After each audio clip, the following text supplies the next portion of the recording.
Mahigit isang linggo na mula nang maganap ang malawakang kilos protesta kontra katiwalian kung kailan din naaresto ang halos 200 individual dahil sa pagkakasangkot sa kaguluhan sa Recto Mendiola. Kasama sa mga naaresto si fishball warrior Alvin Caringal na ngayon din lamang nakalaya. Alamin ang detalye sa balita ni Graciela Corazon.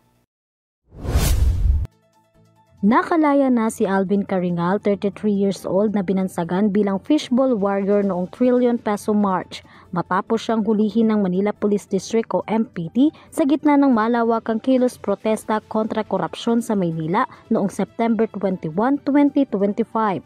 Ibinahagi ito sa isang social media post ng kanyang abogado na si Attorney Mariasol Taule. Matatandaan na isa si Caringal sa mga dinampot ng mga pulis at ipinadala sa MPD Station 10 sa Pandacan. Nauna na siyang nag-viral dahil sa panawagan niyang ibaba ang presyo ng mga naturang bilihin.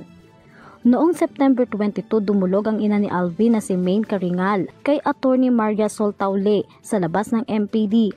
Aniya, PWD at may sakit ito sa pag-iisip o mental health condition. Ipinakita rin ito ang PWD ID ni Alvin.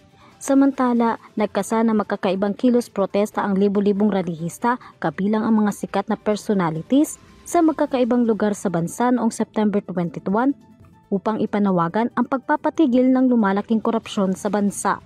Para sa EuroTV News, Graciela Corazon, sumasaludo sa bawat Pilipino.